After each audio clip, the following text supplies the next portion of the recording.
What is going on, everybody? Welcome back to another week of NFL picks, and it's week 8, end of October here, and it's definitely been a crazy season so far. Definitely, still pretty much anyone's anyone's year, you could say. There's a lot of teams still in it, and it's really going to be this next month that is going to set a lot of teams up for that playoff push. So let's get right into it. Last week, another 9-6 week. Overall record 68, 39, and 1. And we got quite a couple teams on bye weeks this week. The Jacksonville Jaguars, the Las Vegas Raiders, the Detroit Lions, the Arizona Cardinals, the LA Rams, and the Seattle Seahawks. So pretty much the whole NFC West outside the 49ers is on a bye week. And that division has been one of the best divisions so far this year. Jacksonville, they have gotten some good wins this year, but as of recently, they're on a two-game skid. The Raiders have obviously had a rough year. Meanwhile, the Lions have been one of the best teams in the NFC all year. So, getting into the Week 8 action, starting off with Thursday Night Football, the Vikings and Chargers. It feels like short week. You gotta go with the home team. You don't know what the Vikings quarterback situation is gonna be. It being a short week, I would probably say we're gonna see Wentz again. So, in the end, I wouldn't be shocked if we maybe see the Vikings keep it close for a little bit. But in the end, I am gonna take the Chargers. I think they win by a touchdown. Give me the Chargers 25 to 18. Maybe Minnesota scores some garbage time points later in, but I do think the Chargers win. Heading into Sunday, the Dolphins and Falcons, and the fact that Miami hasn't fired Mike McDaniel yet, I think goes to show that, maybe they are tanking. Obviously, Tua will be the starter again. I think for the Falcons, it can be a spot to get right, but you gotta take full advantage. Obviously, Michael Penix did get injured, so there is a possibility it might be Kirk Cousins. Regardless, though, you would think that it being the Dolphins, the Falcons should win regardless, and I think they will. And I think the Falcons could actually put some points up in this game. Funny enough, so give me the Falcons 30-13. Next, the Bears and the Ravens. And Baltimore coming out of this bye week, they're looking for, I think, anything to. I want to talk about potentially getting back in any sort of playoff race. I think just to try to save the season, honestly. You're trying to just find anything that you can hold on to. And this is a Bears team that's won 4 straight games. You cannot take them lightly. But it being in Baltimore, Lamar being back, I'm gonna say that this Ravens team knows their back is against the wall. If Baltimore loses this game, then at this point there is zero chance. A lot of people would say there's zero chance right now, but if Baltimore loses this game, there's zero chance. Baltimore, I think, knows how important this game is. Chicago could be in for a letdown, so I'm gonna pick the Ravens in a close one, 23-20. Next, the Jets and the Bengals. Joe Flacco facing one of his former teams. The Jets are the only team in the NFL without a win, and it's been an absolute dumpster fire with Aaron Glenn this year. We're seeing it, but it's honestly typical Jets. As far as the Bengals go, they got a very big win versus Pittsburgh. They could be looking to keep their season alive without Joe Burrow. So I think they will. I think they'll get another win here. Joe Flacco has another good game. Give me the Bengals, something like 33-10, and they get to 500 on this season. Jets still without a win. Next, the Bills and the Panthers. Carolina's hot. You gotta give them their credit. They have won these games. Now, Bryce Young is going to be out, so it's going to be Andy Dalton. Especially for a big game like this, that has to hurt a little for the Panthers because you want Bryce Young to really make a name for himself. It's got to be against the big teams like this. As far as the Bills go, they started 4-0. They've lost two straight. I think there's a stat that Buffalo, ever since 2017, is like 8-0 out of bye weeks or something like that. So they definitely do like to use bye weeks as resets. And I do think in a close game, I think Buffalo will get it done. I think they're going to get it back on track coming out of the bye week. Give me the Bills. I could see it being a high scoring game, 31-24. Next, the San Francisco 49ers and the Houston Texans. The Texans obviously coming off the late Monday night loss to the Seahawks, the 49ers coming off a big Sunday night win versus the Falcons.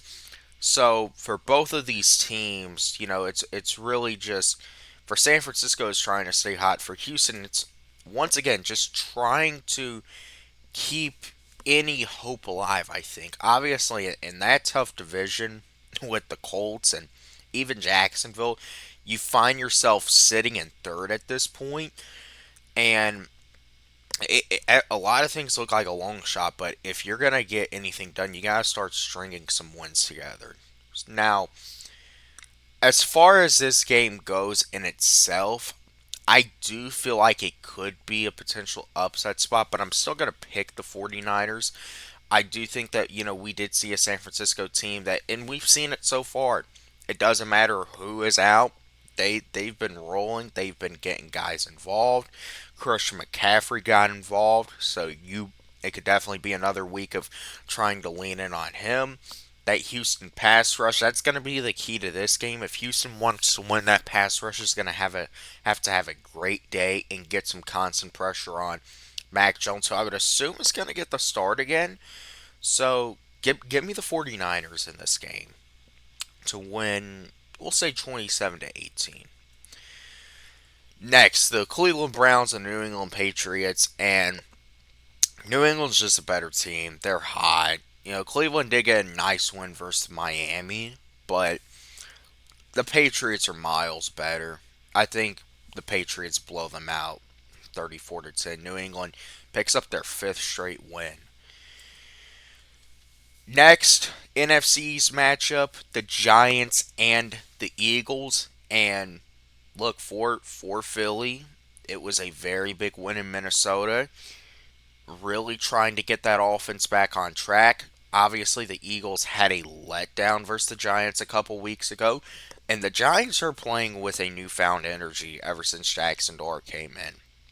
It feels like, they might not win a lot of games, but they're certainly going to be more fun to watch. So as far as the game goes, and already considering the Giants beat the Eagles, I would fully expect the Eagles to get the rematch here, especially with them looking up. I do think for Philly, the one thing is you want to see Saquon get going.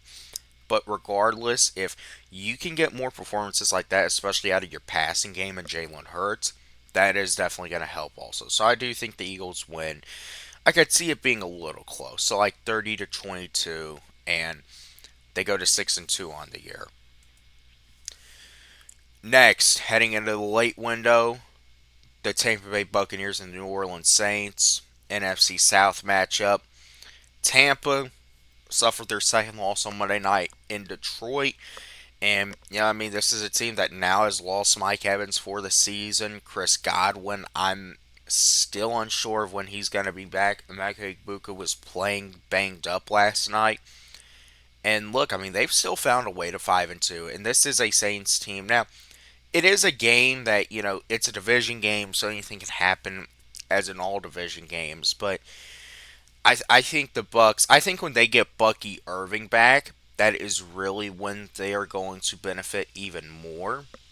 And I would assume that should be coming in a little bit, sooner rather than later. So I think Tampa's going to win. I think this could be a game Tampa puts up points. Whenever Tampa loses the next game, it always feels like they come out pissed off. And I could definitely see that being the case here and taking it out on this awful Saints team. So I think the Buccaneers win 41-24. Next, the Tennessee Titans and the Indianapolis Colts. And once again, it's a division game, so yes, anything could happen. But this Colts team is just that they have been the best team in the NFL so far, and that is just so weird to say. But since the start of this season, they have the best record in the NFL through 7 weeks. They're in sole possession of that. They are in sole possession of the AFC South. They are in a very good position, and I don't think anybody thought the Colts were going to be this good. I don't even think Colts fans thought they were going to be this good. And I think it's going to be another win for them. I think at the end of the day, it's just the talent and the coaching outmatches it. Tennessee has an interim in there. You do have to wonder, obviously it feels like the Titans offense could be moving a little more smoothly, but they still do not have a lot of weapons. So I'm gonna pick the Colts, and I think they're gonna put up some points here. So I'm gonna say like 43-21. Next, the Dallas Cowboys and the Denver Broncos. It is in Denver. Um, Now here's the thing. It really feels like the past few weeks the Broncos they're 5-2. They're ahead in the AFC West. They're ahead of the Chiefs, but it really does feel like that the Broncos have been playing with their food in a lot of these games. Obviously, I know they had the crazy comeback win versus the Giants, but they were down 19-0 to that team heading into the fourth quarter with a quarterback only starting his, I want to say, fourth game. So when you look at that, Denver definitely has a tendency to play down to their opponent's level. And I also think that Broncos defense is really good. There were some cracks shown, especially. I mean, the Giants were able to put up 32 points on that team in Denver. And now you have one of the most consistent quarterbacks when he is healthy coming in. A Dallas team that prides himself off scoring points. That if CeeDee Lamb is back, I like Dallas in this spot. I think it is a upset spot, and I think the Cowboys are going to come out and get the win. I think they're going to put up points. I think it is close, but I think Dallas ultimately comes out with the win here. So give me Dallas to get over 500 and win 28-26. Next, Sunday Night Football, the Packers and the Steelers. Aaron Rodgers' revenge game. He's facing the team that he was with for what, 18 years, and obviously he has a ton of history in Green Bay. He's without a shadow of a doubt one of the best quarterbacks of all time. Now with the Steelers, and there's been some ups, there's been some downs. I feel like though for Green Bay and for Pittsburgh too, you look at the teams and they're kind of in similar boats. You really do wonder though, how good are they? How much are they actually to their record? We saw the Packers, they've obviously won some games, but it really hasn't been impressive. And the same thing for Pittsburgh. So I think it's a close game. I think it could turn into a shootout. I think it could be a classic Aaron Rodgers spot. I do ultimately think the Steelers are going to come out with a win. They are at home, so give me the Steelers to win, high scoring, 30-27. And Aaron Rodgers beats his former team. Final game of the week on Monday night: the Commanders and the Chiefs from Arrowhead, and it just feels like for Washington, it's been a very disappointing start to this season overall. We saw that team go all the way to the NFC Championship. They had a 12-win season last year. They're already in danger of pretty much replicating their loss total here in the upcoming weeks, and they have to get it going. I don't know if Jane Daniels is going to play on Monday night, but you need him back out there soon. But look, going into Arrowhead, I feel like this is a spot that with Daniels you have a chance in. But if it's Marcus Mariota starting, which it looks like it could be now, I don't think you totally rule Daniels out. But even if Daniels is banged up, this Chiefs team has clearly found its rhythm. They are hot. They they know what they're gonna do on offense. It's definitely one of the best Chiefs offenses we've seen in a couple years, and I think Kansas City's gonna win. I think they have another big night on offense. So give me the Chiefs, 34-24. But with that being said, appreciate everyone for watching. Remember to like, remember to subscribe, remember to share out, and I will see you all in the next one.